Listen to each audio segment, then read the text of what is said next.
Welcome, ladies and gentlemen, to Truth on the Tracks. I'm Brandon Turbeville, your host. Tonight is February the 9th, 2015. We've got a lot of things to talk about tonight. In the first half of the show, I want to briefly mention the North Carolina Purdue Farms issue, another CAFO operation that's been exposed for horrible conditions and treatment of its animals.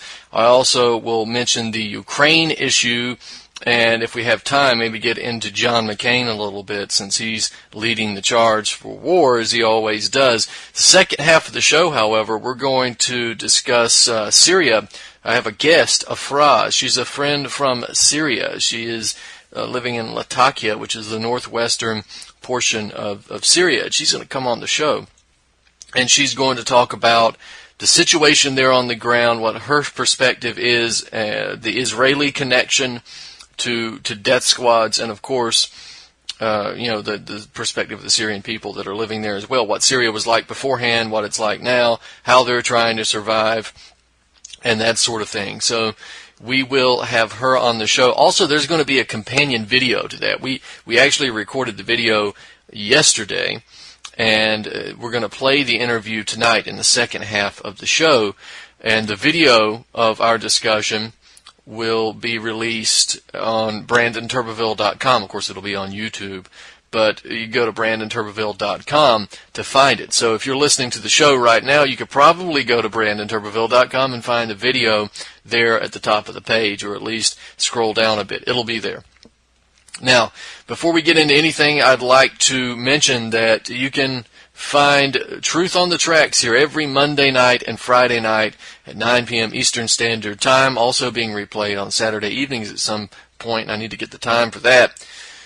But if you're interested in the show specifically, go to ucy.tv/TT for Truth on the Tracks, and there you'll find the show's official page for UCY, and there's the chat room there if you want to join in with like-minded people there. There's also the links to my more recent articles there on the left-hand side of the page. There is the link to the archive versions of the show there on the left-hand side of the page as well. If you want to follow my work as it comes out, then go to activistpost.com. You can also go to naturalblaze.com, where I've written a few articles, and I should have some more coming out in the near future. In addition, there are, I would encourage you to go to BrandonTurbeville.com if you're interested in my work specifically. And that's probably where you ought to be, right? That's the central hub for all of my work. That is where I repost all of my articles, all the YouTube videos, all the interviews, all the archive versions of this show there at BrandonTurbeville.com. There's also links to my books. There's an events page, contacts page, etc. All that stuff is there, BrandonTurbeville.com. So, in the time that we have, let's jump into let's go ahead and address this North Carolina farm issue. I think most people in the audience here will be familiar with the fact that there is so much collusion between big agriculture and government, to the point that we have now ag-gag laws in a number of states, particularly referring to animal rights activists who get hired at these farms, and they go in and they take video of the cruel conditions, and then they expose them. Well, the CAFOs don't want people doing that, because that has affected a lot of people. They're getting bad press for that. People are changing where their money's spent, that sort of thing. The few that care, what I find interesting is that whenever you talk about CAFOs, you talk about animal rights, you get a kind of a mixture of people who really care, and then, as usual, the overwhelming majority who just don't care at all, right? I mean, they see that, oh, well, it's just animals or something, I don't know why you care so much about a chicken. It's a bird, don't care about a bird. Well, maybe there are people who are in higher positions that look at you in the same way, and then it's kind of as above, so below, microcosm, macrocosm. So maybe think about that. And we've got this issue here in Fairmont, North Carolina, and this was a poultry farm. It was a Purdue operation. It's a Purdue CAFO. There's a lot of CAFOs around the Carolinas. A lot of Purdue CAFOs around the Carolinas. In fact, Purdue itself, there was a Purdue governor in North Carolina tied to these farms. And most of these CAFO organizations are generally exposed by animal rights activists, again, who go in with cameras, or employees who are disgruntled, who take video and so forth. This was different. This farm was not exposed by animal rights activists. This farm was exposed by the contract farmer who owned the operation, or who was contracting the operation. He actually reached out to animal welfare organizations, and particularly Compassion in World Farming, after he started having pains of conscience and he couldn't ignore them anymore. He was watching a commercial, he said, in which the president of Purdue was stating that doing the right thing is things like treating your chickens humanely. Well, if doing the right thing is treating your chickens humanely, then Purdue is clearly doing the wrong thing, right? You can look at the video and tell what Purdue is doing. Now, the chickens, if you look in the video, it's undeniable that they're suffering, right? Most of them have lost their feathers. They have exposed skin, open wounds on their bellies. It's because they don't have any room to move. It's because they're often bred, or they're all bred, are bred to have abnormally large breasts, so they could be sent to the market. And because of the weight of their breasts, their feet and legs can't hold them up anymore, so their legs become weak and deformed, and they end up dragging themselves across the ground. Also, most of them don't have any room to move, so the muscles atrophy.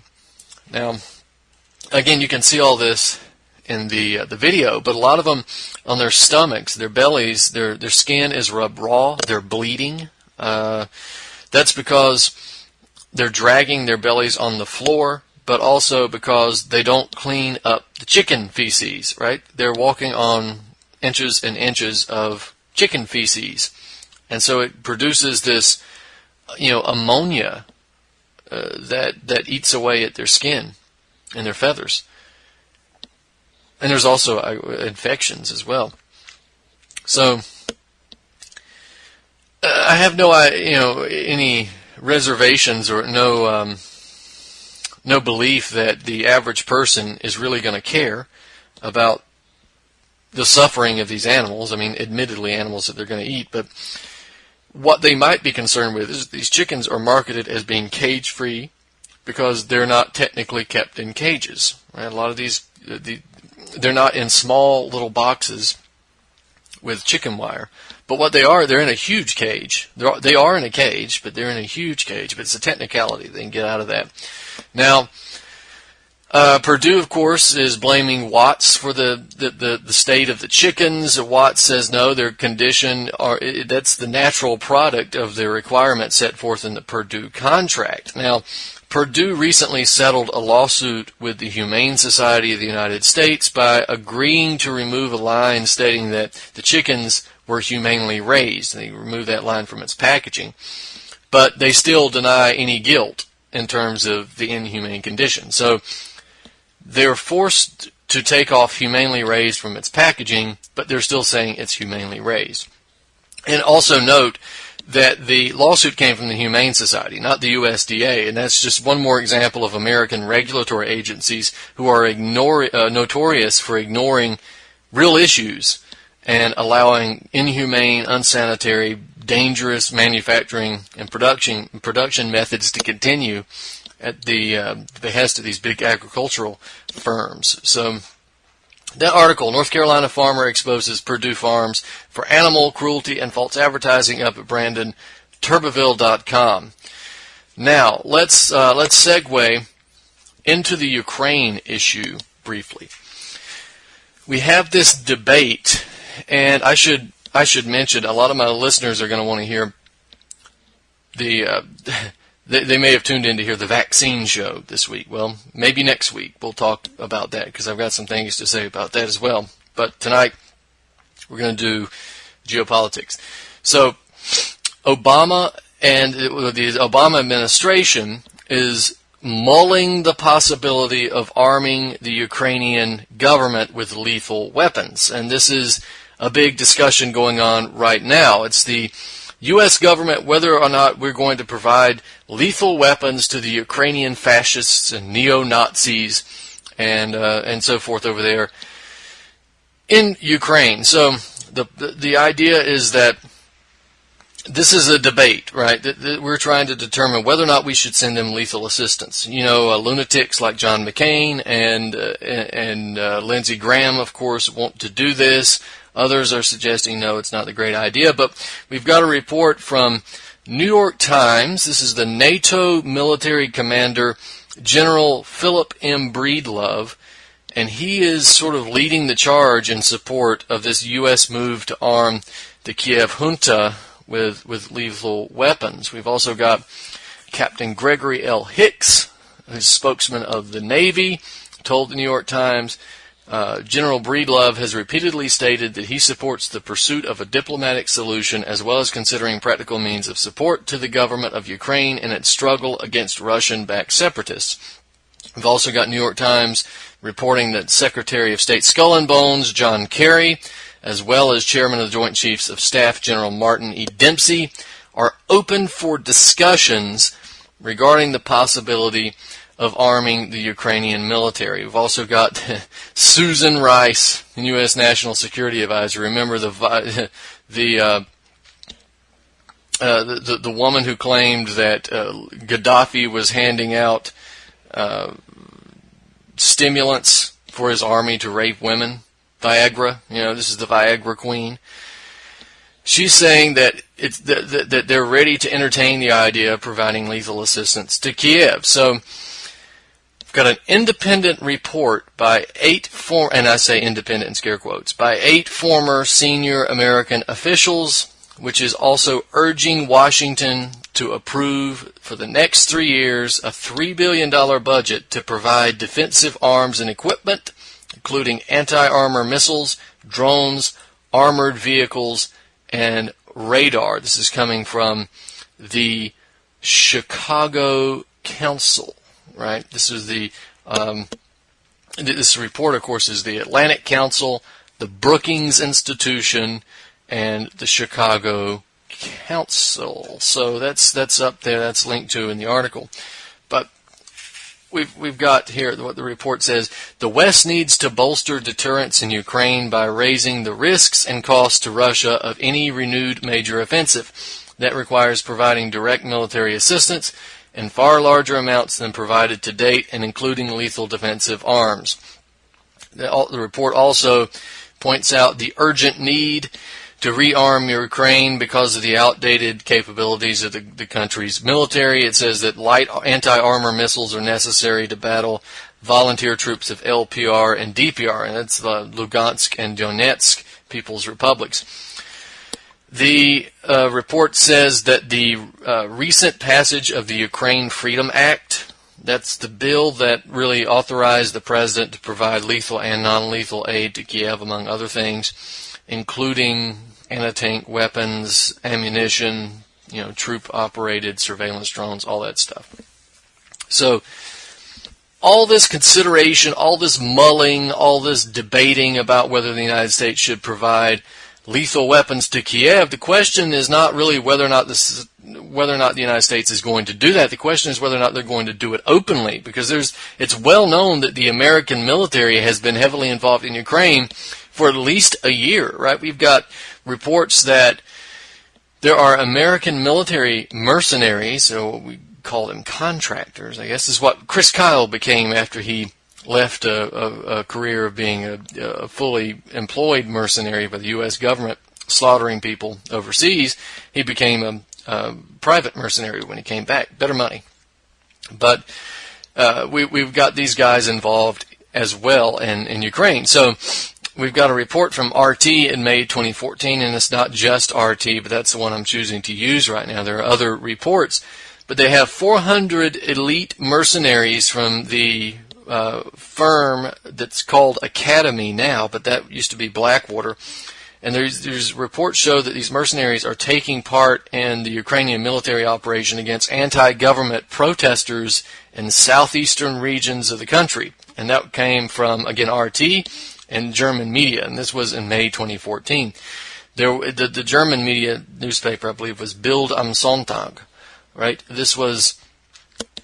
They cited a source in intelligence circles. They They said that academy employees were involved in the Kiev military crackdown on pro-autonomy activists near the town of Slavyansk in the Donetsk region. Then they had a report on April 29th.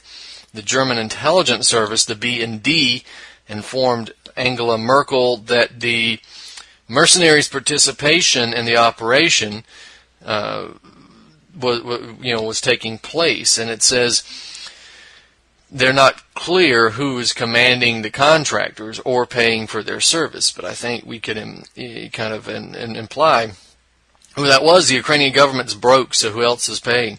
All right, so we also have, in March of 2014, there were reports suggesting that the coup-imposed government in Kiev could have employed up to 300 mercenaries. That was before the new government launched, the Poroshenko government launched a military operation against anti-Maidan activists, and they called them terrorists, of course.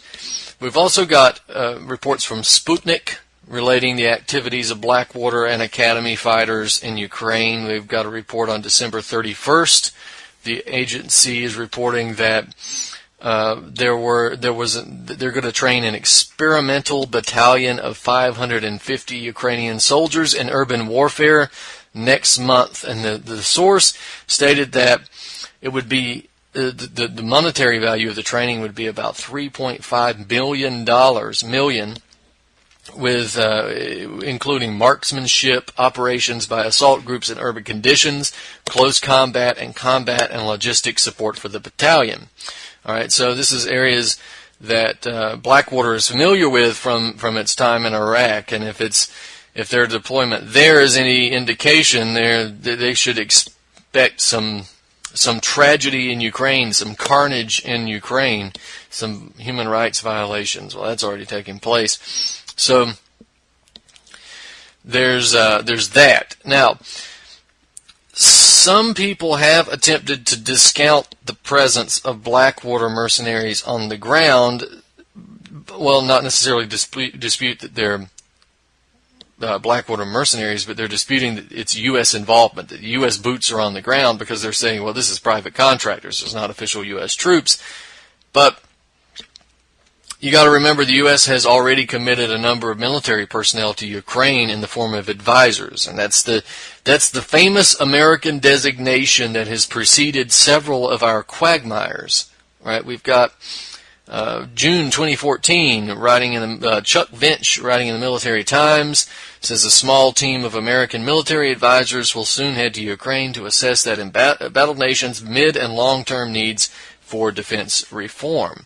They've got quotes from Pentagon spokesman Eileen Lanez, said senior U.S. defense officials met with senior Ukraine officials earlier this week to discuss ways our countries could strengthen our long-term defense cooperation to help Ukraine build highly effective armed forces and defense institutions. So there's that. Now, the dispatch of advising teams to Ukraine, that's not just a one-time deal. It was stated months after the initial announcement that the United States is going to continue the policy of sending personnel to act as advisors and provide training to Ukraine junta, that they were going to continue that. And a lot of people have actually called into question whether or not these troops, these advisors, are doing just advising work, or if they're doing more. If you go on the internet, you can find a video, and I linked to it in the article, that was recently taken in the eastern Ukrainian city Mariupol, right? And this seems to prove what many people, including myself, have suspected for some time, and that's that U.S. operatives are on the ground inside Ukraine assisting the junta army in their campaign of extermination of eastern Ukrainians. Now, this video shows a Ukrainian journalist who's approaching a number of men in Ukrainian military uniforms, and she's attempting to ask them a question of what she apparently thinks are Ukrainian soldiers. So she walks up to one of the men and she asks in Ukrainian, tell me what happened here. And the man responds in perfect American English, no foreign accent. He goes, out of my face, please. Go watch the video. So There's also reports coming out of Ukraine that seem to demonstrate that the United States has already made its decision whether or not to provide Kiev with lethal assistance. For instance, we've got an article entitled "Militia DNR, Ukrainian Army Uses U.S. Missiles" that was published on a Russian website, Life News Russia, and it reports that members of the Donetsk People's Republic militia have found shell fragments that don't belong to the Ukrainian military. They actually belong to the United States, or at least they do according to the DNR. And the translation of the article is pretty rough. I did the best that I could. We've got the shelling of the village Gorlovki. Right, the Ukrainian military was shelling this village, and they were using American equipment. So they went.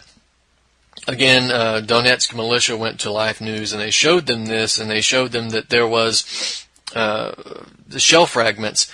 They had landed on the roof of the temple grounds in the refectory, which is there was caused a fire there. This is January 31st, and they found several fragments of shells that, again, don't belong to the Ukrainian military.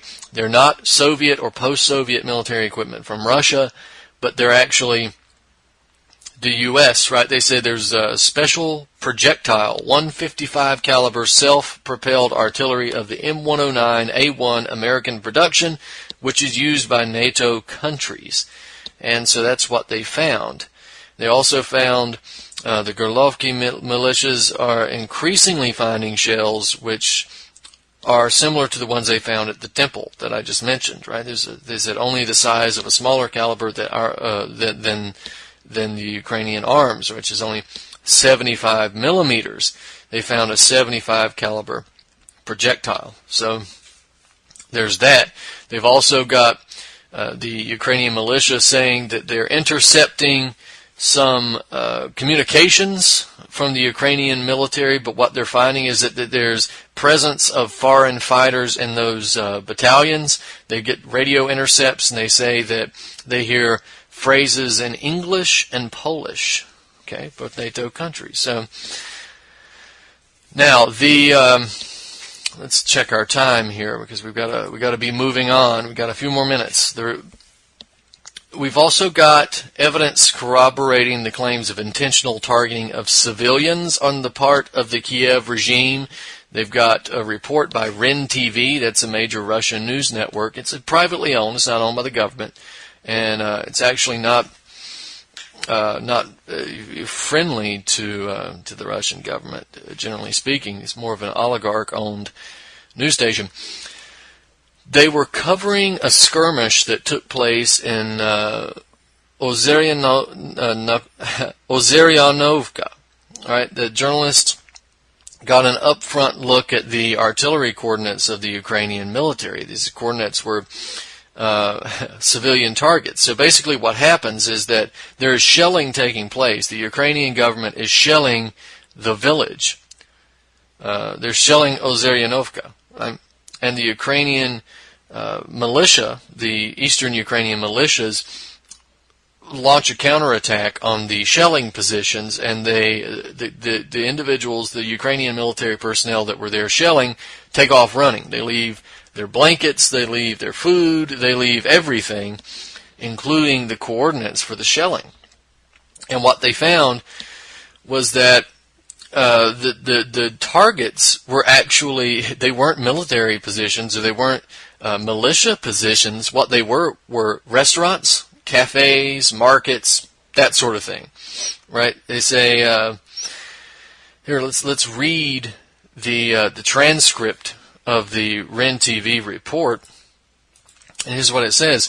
The journalist of REN TV today received the first documentary evidence that residential areas of Donbass, and that's the region that's being shelling, are being targeted. Although Kiev may claim that stray shells hit a hospital or a kindergarten, we have found on the front lines that is being left behind by departing Ukrainian soldiers artillery maps where the targets were restaurants, cafeterias, and shops. Here's an exclusive report by our correspondent Valentin Trushin from the former UAF, since Ukraine Armed Forces trenches. And this is what they say. This is a field near the village of Ozeryanovka, from which recently was Ukrainian battery firing at Gorlovka. The rebel soldier says that many of these abandoned tanks and other weapons are undamaged and that they will say tomorrow that Russia supplied them to us, but it's actually their equipment and will be repaired if necessary, but will be used at war against them. In other words, they took what they found. They found some military equipment there, and they're going to fix it up and they're going to use it, but they're saying that the Western media is going to report this as if Russia gave it to them. Views of government-destroyed Gorlovka are shown, and it says, in the rebel-destroyed dugouts were found notebooks of cannon commanders, maps. The documents show that shelling of the city by the government was not random but deliberate. The coordinates of the targets are shown. For examples, one is a restaurant, another a cafeteria or a market where no militiamen were stationed. Here are their target maps. Irrefutable evidence of war crimes. So, you can also, we're not going to have time to go through all of this, but there's another interview that was transcribed by Eric Zuis, and it was broadcast on the Romansk TV, which was it was a pro-regime television station in Ukraine, and it's apparently funded by the U.S. and Dutch governments, and George Soros, of course, and it was openly stated that civilians and civilian infrastructure was being targeted by the Kiev fascists. There was an interview with commander of the Ukrainian government's volunteer Shakhtarsk battalion, Ruslan Onishenko. And Onishenko, this is what he says. Our mission, being employees of the Ministry of the Interior, is to clean the cities, after the army has worked this territory with aircraft, artillery, and heavy military equipment. This is a normal tactical approach to warfare. Also did an interview with Colonel Vladimir Ruban, who was retired. He says that, actually he goes a little bit further, and this is what he says. I want to offer the Ukrainian artillerist medals to those who shell the city of Donetsk, the houses and the civilian population, for they have deserved it. He's talking about the artillerists have deserved the medals, both because of the accuracy and the inaccuracy. If it's one thing if attack groups or any mobile mortar troops drive through the city and shoot, but if the artillery units fired from the airport, then no one can claim that the separatists shoot themselves. In other words, what he's saying is that the people who are being killed in the city are victims of separatist troops mistakenly hitting passersby when they're aiming at government troops. He's saying that artillerists will get the blame, whereas street fighters can always blame, crossfire or whatever. The shelling there is done as intimidation, not just object destruction, but intimidation to get the population to flee to nearby Russia. The civilian population is intimidated by a chaotic bombardment of different objects. There are many shells that plug directly into the streets or vegetable gardens. All right, then he goes on. The interviewer asks, this refers to those that didn't explode? He goes, yes, there are many of those, shells that failed to detonate. But Gorlovka has been fortunate to have not been totally eradicated from the face of the earth, along with the civilian population. The interviewer asked, you mean that the city is bombarded violently? And Onishenko responds, yeah, Gorlovka was shelled by our troops even as I went there for prisoner exchange. Although it was known that I was there, they kept up the bombardment of Gorlovka. Right? So all of this shows that the U.S. mission and NATO mission inside Ukraine, much like the mission inside Syria, has absolutely nothing to do with a concern over human rights or democracy or civilian lives, any of that stuff, right? This is entirely about geopolitical positions, the encircling of Russia, world hegemony, and if civilians get in the way, then civilians just get eliminated, right? The Russians clearly have their own fighters operating inside Ukraine, but both sides, of course, are playing this geopolitical game. But remember, it was the United States that really initiated this Euromaidan color revolution. And we're going to have to end it there. Maybe we'll pick up on this in the coming weeks as well and follow the Ukrainian issue as well. But we're going to go to our interview now with Afraa in Syria. So stay with us.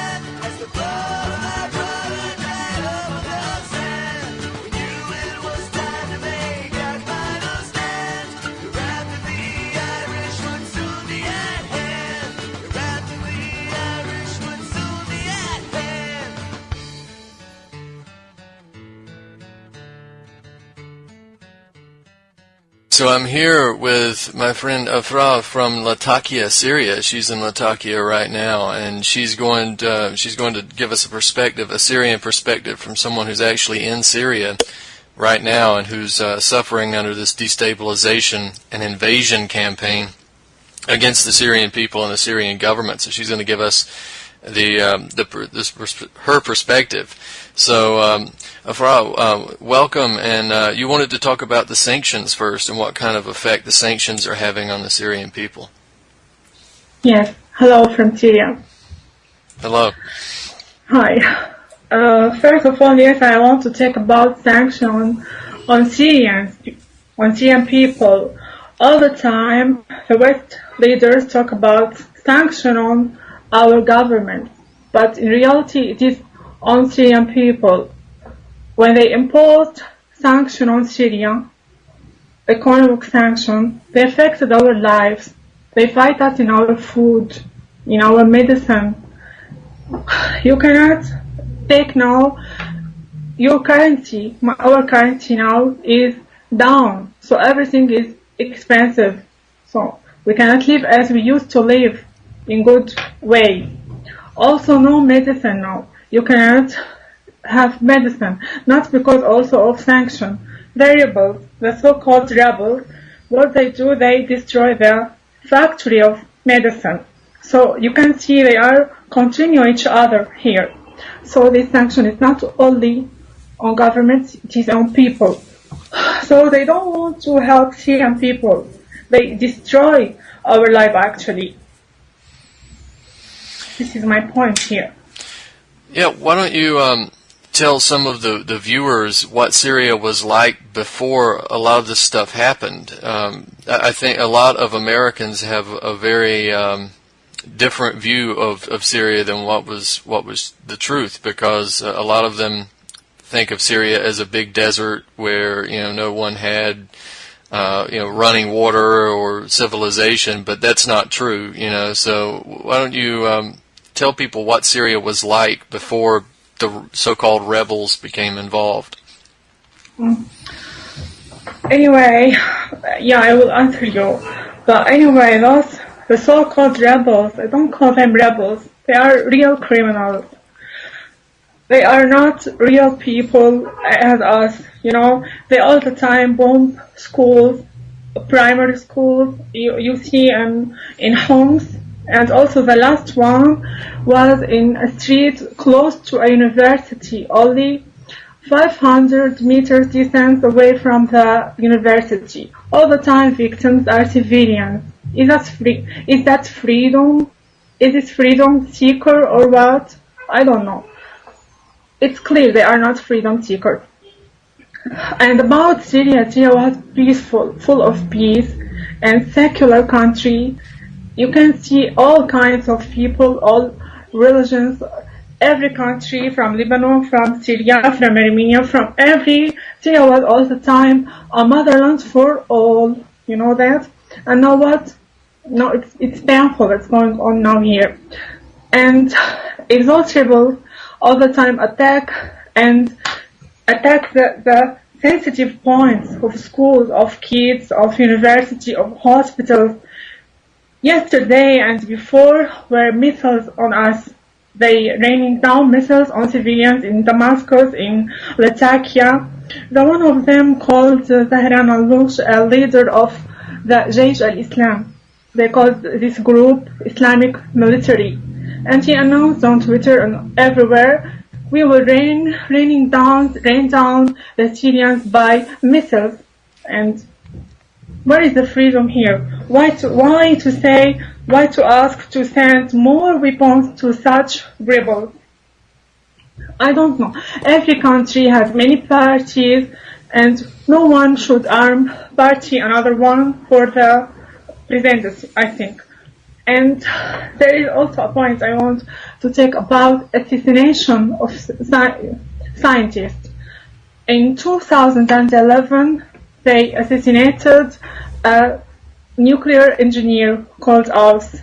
And also in 2014, they assassinated 5 engineering. And do you think normal rebels could do such things.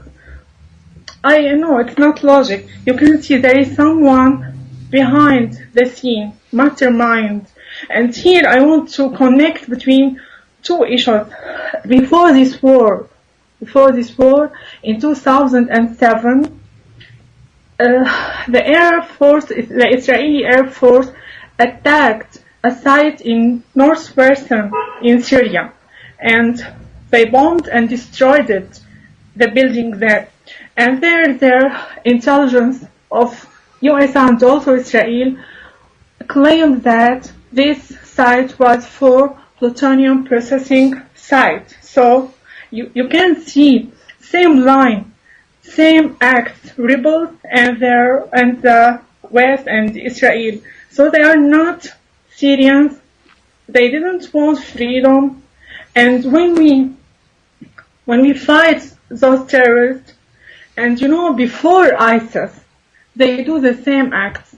They cut the heads, they rape, they put the heads of soldiers on barbecue, they killed kids, they do everything. They burned civilians in Adra, in Damascus, in oven for bakery, for bread. Why? Because this country is the people there was work, and so that means when you work, you are with your government. When you go to school, that means you are with your government. So they bomb you. And now we see us do the same, beheaded. So they are same line, they are one. Here is my point also. I want to talk about this. Yeah, and I've talked about that on my show and in some of my articles as well. The Free Syrian Army that they call, and all these little groups like Jaish al-Islam and Ansar al-Sharia, right? These groups, as well as the groups of Al-Qaeda in Iraq. The ISIS groups are nothing but a name change. It's the same terrorists. They just changed their names for the Western public, but it's the same groups. They've always been committing terrorist attacks. Yeah, exactly.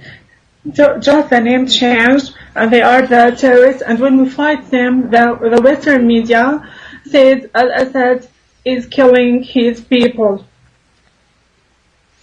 I know in international law, any country should defend her people when they are under attack of terrorists. And we do the same. They are terrorists. We defend ourselves. It is legitimacy. And also, all the time, they refuse to say that our president is legitimate. I think we decide this. We are Syrian, and there is something called self-determination for people. So we decide this, who gives them the right to say if he is our president or he should step aside, or there is something I still don't understand. Why they want to take us our sovereignty? Many things. And also for Jabhat al-Nusra.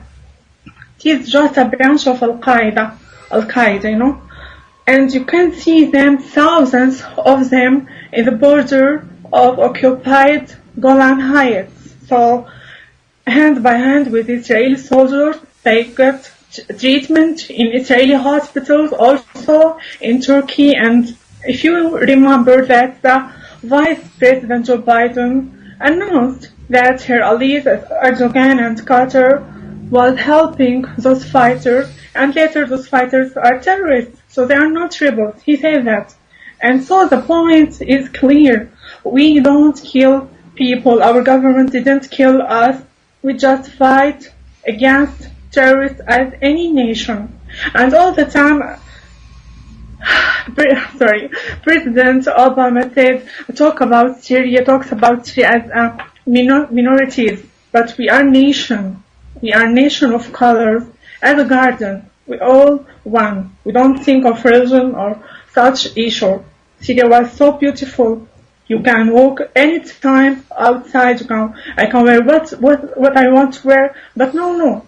You don't know when they launched you by missile in your home, in your hospital. Life now is like hell. It's that the poverty. Yeah, and is Latakia currently under attack? I mean, there's been fighting there recently, right? Just in the last few days. Yes, many missiles. The last one was on hospital. Imagine, person had surgery and he had also a missile. Horrible. And one was next to a school, Talayatin school, and one on a house. This family has just one kid, and this kid now is dead because of the missile. Horrible. It's not a human at all. Here, I asked them to please stop arming moderate rebels. It is illusion, nothing moderate rebels here. And I want to thank you.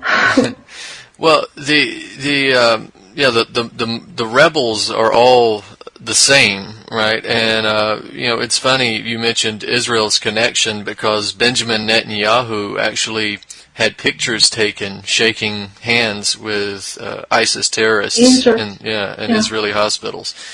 And it's funny that ISIS never attacks Israel, even though they're so close.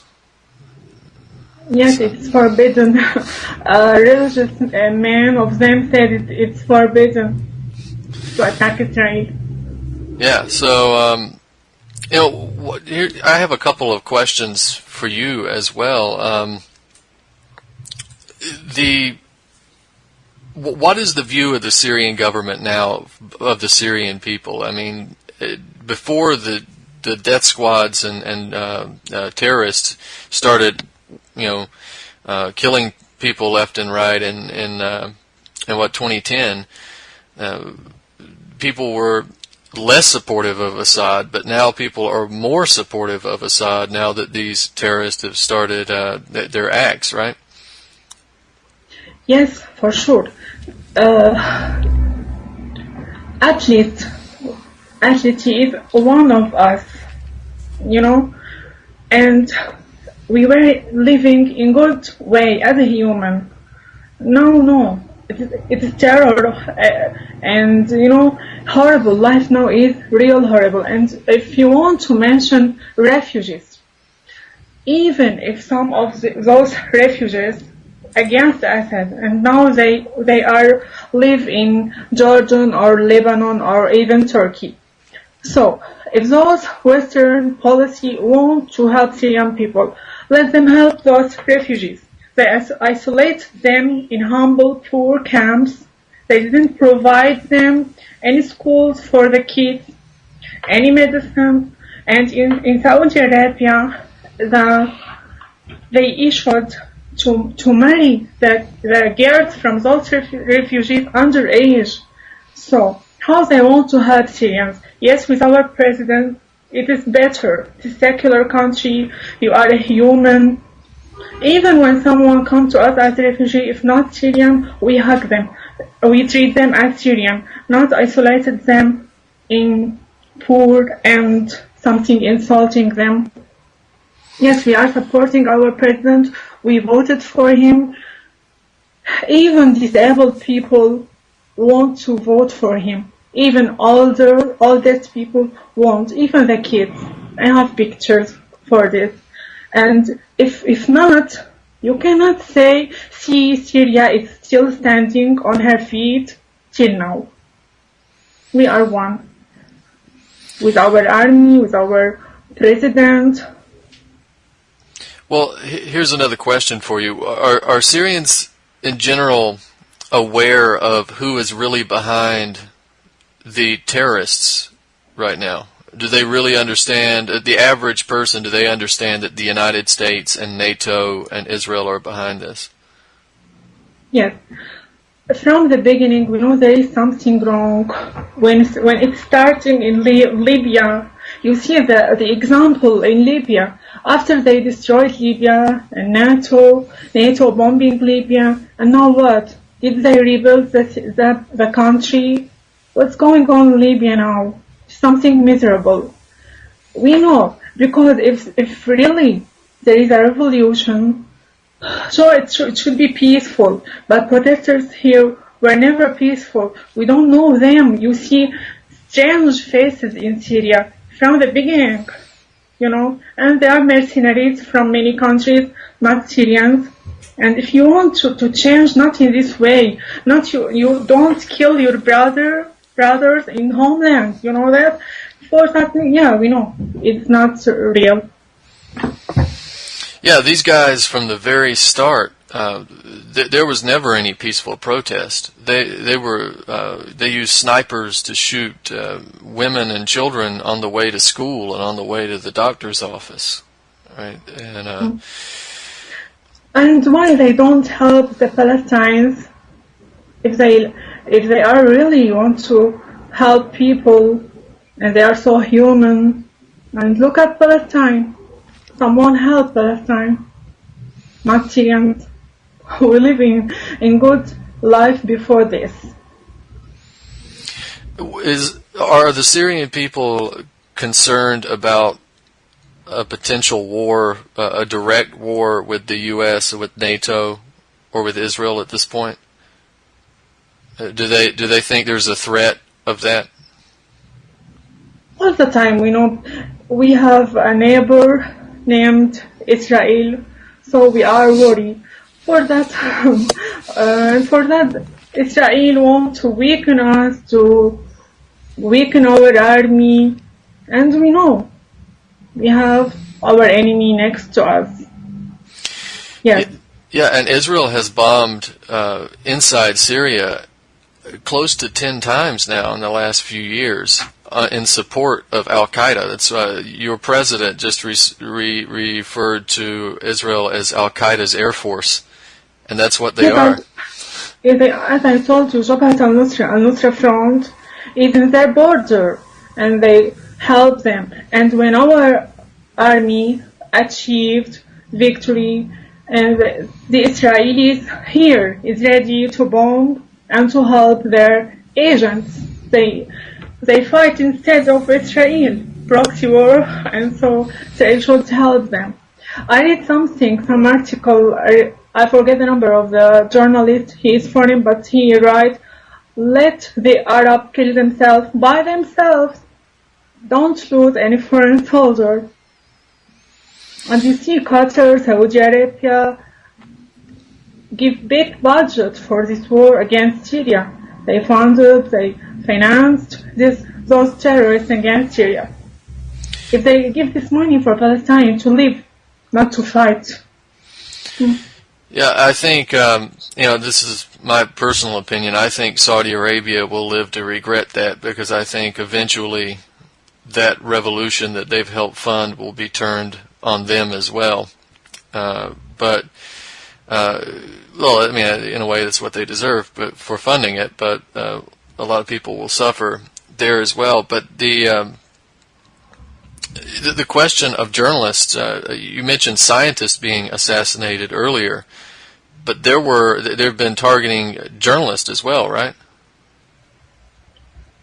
Here in Syria also I want to, about freedom of speech, about the reality, about the truth.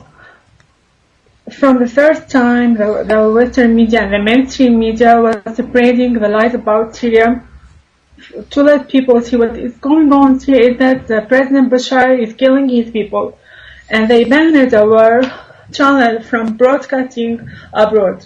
And in the war, we lost many journalists.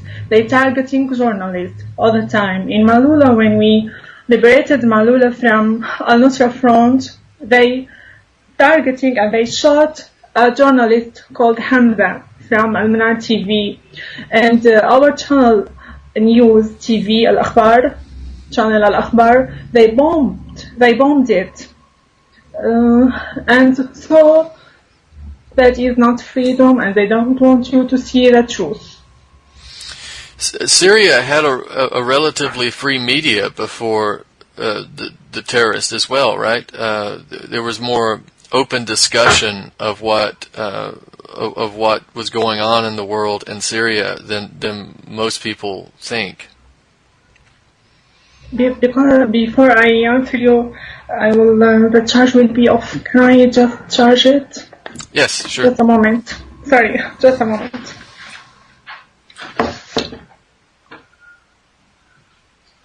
electricity, so I forgot to charge it when I have electricity. Oh, so there's no electricity now. You have just hours of electricity, just I have it.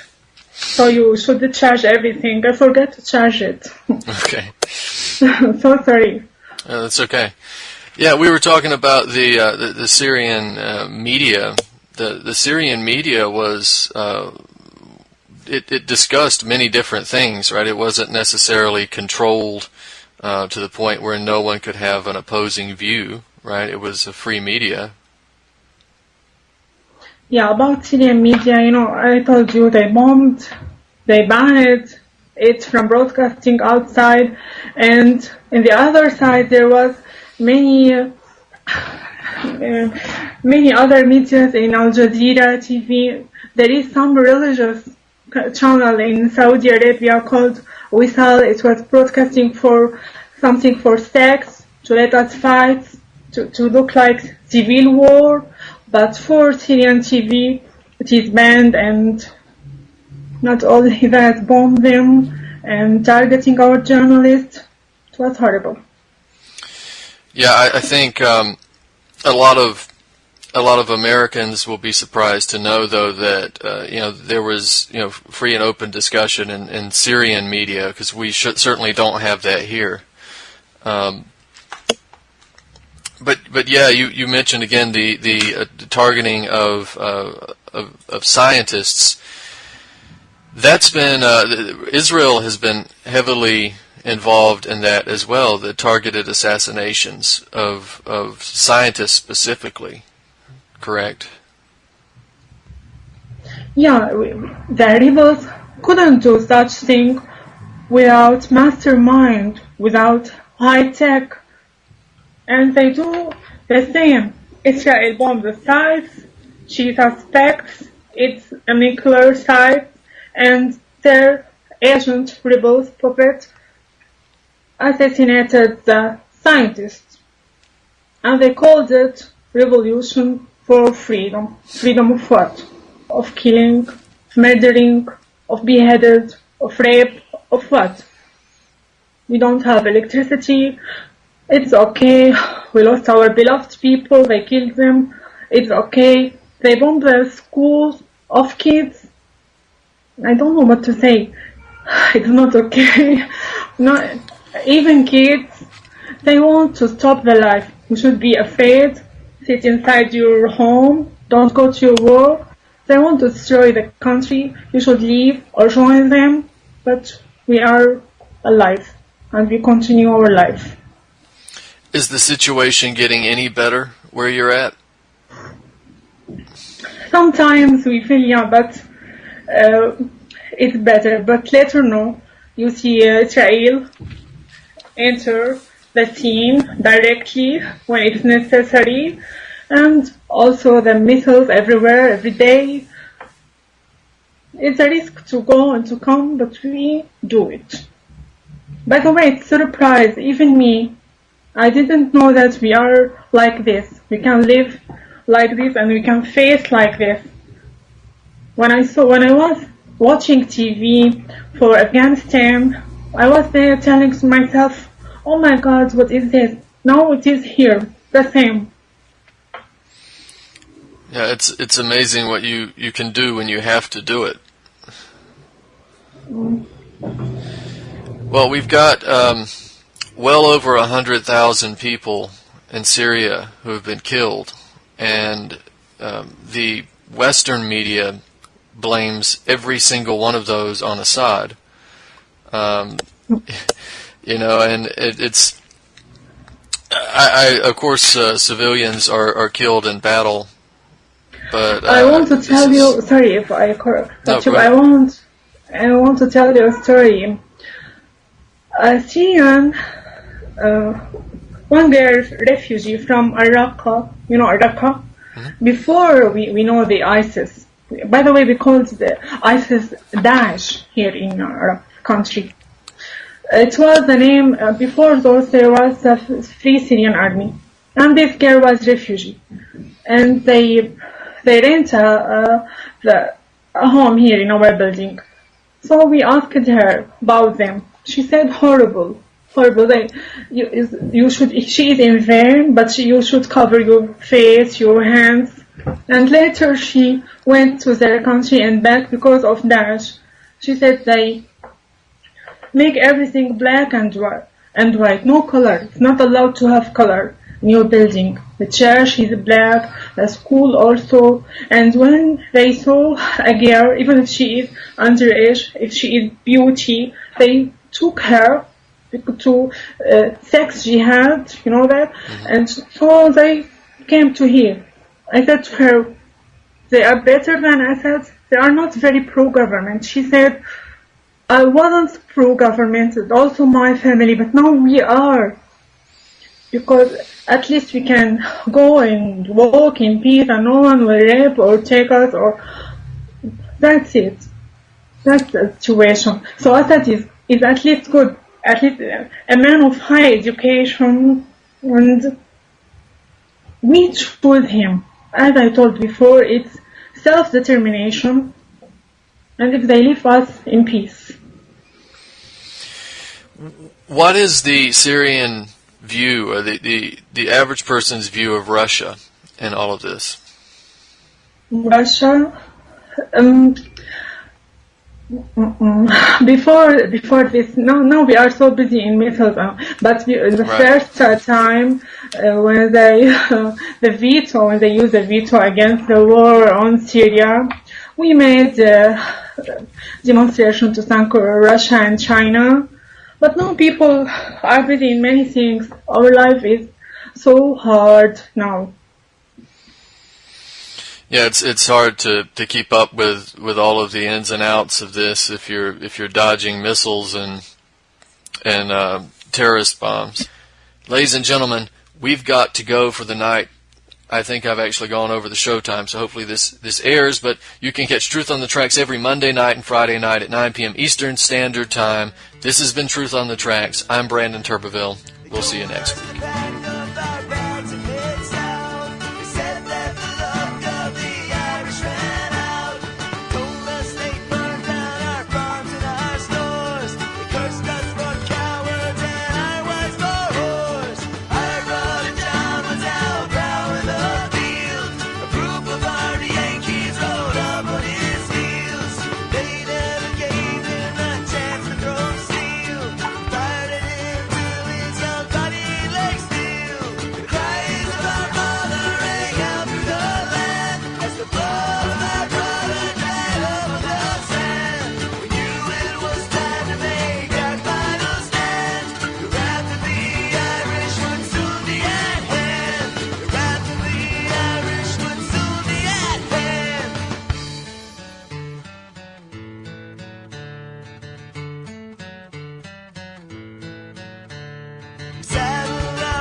The Anti-Media Radio with your host Nick Burnby here on UCY.tv.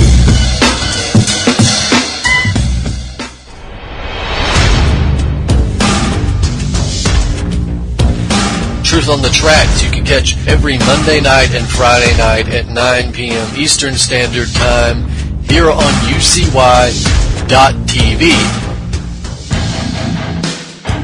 For more news, visit pigmynews.com.